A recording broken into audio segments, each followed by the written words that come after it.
ایک دفعہ کا ذکر ہے۔ ایک خوبصورت سے گاؤں میں ایک سیٹھ کا گھر تھا۔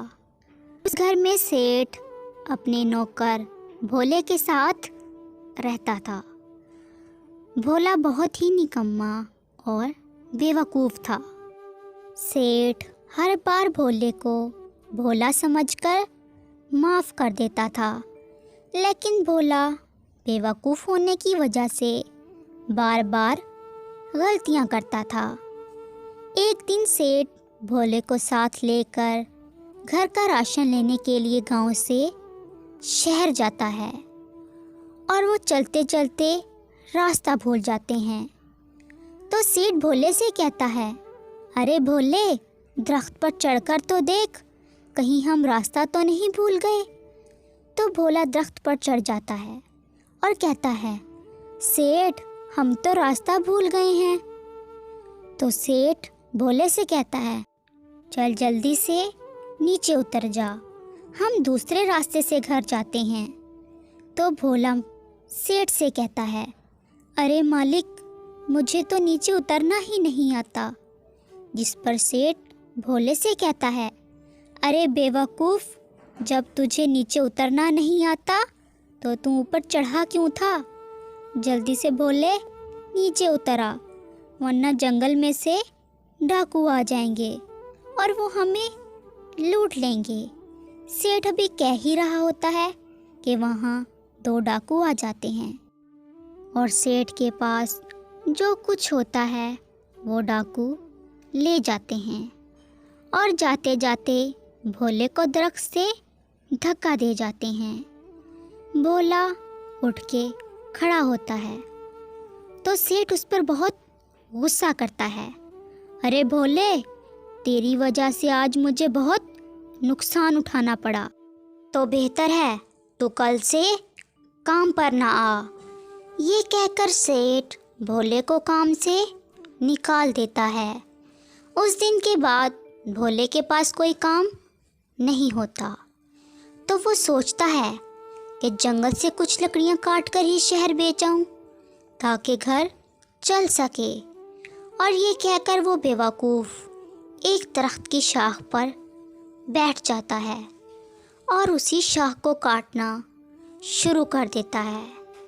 وہ شاخ کو کاٹ ہی رہا ہوتا ہے کہ پاس سے ایک آدمی گزرتا ہے جو بھولے سے کہتا ہے، ارے بیوقوف، یہ کیا کر رہے ہو؟ جس شاخ پر بیٹھے ہو اسی شاخ کو کاٹ رہے ہو، ارے بیوقوف، تم نیچے گر جاؤ گے۔ لیکن بھولا اس شخص کی کوئی بھی بات نہیں سنتا اور کہتا ہے، جا جا، اپنا کام کر۔ بھولا بھی یہی کہتا ہے کہ وہ دھڑام سے نیچے گرتا ہے اور سوچنے لگ جاتا ہے، یہ شخص تو جادوگر ہے، تبھی تو اس کو میرے گرنے سے پہلے ہی میرے گرنے کا پتہ لگ گیا۔ بھولا یہ سوچتا ہوا جلدی سے کھڑا ہوتا ہے اور اس شخص کے پاؤں کے پاس جا کر بیٹھ جاتا ہے اور کہتا ہے، مجھے تو تم جادوگر لگ رہے ہو، تبھی تم نے مجھے گرنے سے پہلے ہی بتا دیا کہ میں گرنے والا ہوں۔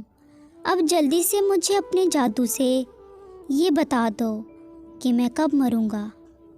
جب وہ شخص بھولے کی بات سنتا ہے تو وہ ہنسنے لگ جاتا ہے اور دل ہی دل میں سوچتا ہے، یہ شخص تو بیوقوف ہے، اس کو تو آسانی سے الو بنایا جا سکتا ہے۔ تو وہ بھولے سے کہتا ہے، مجھے جلدی سے 500 روپے دو، میں تمہیں بتاتا ہوں کہ تم کب مرو گے۔ بھولا جلدی سے اس کو 500 روپے دے دیتا ہے۔ تو وہ شخص کہتا ہے، تم بہت جلد مرنے والے ہو، لیکن میں تمہیں ایک کالا دھاگا دیتا ہوں، وہ تم اپنے پاؤں میں باندھ لینا۔ اگر وہ کالا دھاگا ٹوٹ گیا تو تم اسی دن مر جاؤ گے۔ اگلے دن جب بھولا اٹھتا ہے تو اس کی بیوی بھولے سے کہتی ہے، اجی سنتے ہو، آج کام پر نہیں جانا؟ تو بھولا اس سے کہتا ہے، ارے نہیں بے وقوف، اگر میں چارپائی سے نیچے اترا اور یہ میرے پاؤں میں بندھا کالا دھاگا ٹوٹ گیا تو میں مر جاؤں گا۔ بھولے کی بیوی جب یہ سنتی ہے تو بہت پریشان ہو جاتی ہے اور وہ وہاں سے اٹھ کر سیٹھ کے پاس جاتی ہے اور سیٹھ کو لے کر اپنے گھر آتی ہے۔ جب سیٹھ گھر پہنچتا ہے تو وہ کالا دھاگا جو بھولے کے پاؤں میں ہوتا ہے وہ ٹوٹ چکا ہوتا ہے اور بھولا بیٹھا زور زور سے رو رہا ہوتا ہے، ارے میں تو مر گیا، کاش میں زندہ ہوتا۔ تو سیٹھ بھولے سے کہتا ہے، چل بھولے اٹھ کر کھڑا ہو، تجھے میرے علاوہ کوئی بھی کام پر نہیں رکھ سکتا۔ تو بھولا کہتا ہے، ارے مالک، میں تمہارے ساتھ کام پر کیسے جا سکتا ہوں، میں تو مر گیا ہوں۔ تو سیٹھ بھولے کی بات پر بہت ہنستا ہے اور کہتا ہے، لگتا ہے بھولے کو پھر سے کوئی بیوقوف بنا گیا۔ تو سیٹھ بھولے سے کہتا ہے، چلو میں تمہیں دوسرا کالا دھاگا باندھ دیتا ہوں، پھر تم دوبارہ سے زندہ ہو جاؤ گے۔ اور یہ کہہ کر سیٹھ باہر بیٹھی گائے کے گلے سے ایک رسی نکال کر لاتا ہے اور اسے بھولے کے گلے میں ڈال دیتا ہے اور بھولے سے کہتا ہے، چل بھولے، اب تو زندہ ہو گیا ہے۔ سیٹھ پھر آگے آگے اور بھولا اس کے پیچھے پیچھے چلنے لگ جاتا ہے۔ بھولا یہ سوچ کر خوش ہو رہا ہوتا ہے کہ وہ زندہ ہو گیا اور تمام گاؤں والے بھولے کی اس حرکت پر بہت ہنس رہے ہوتے ہیں۔ امید ہے کہ آپ کو یہ کہانی اچھی لگی ہوگی۔ اگر آپ کو یہ کہانی اچھی لگی ہے تو اس چینل کو سبسکرائب کر دیں، لائک کر دیں اور شیئر کر دیں۔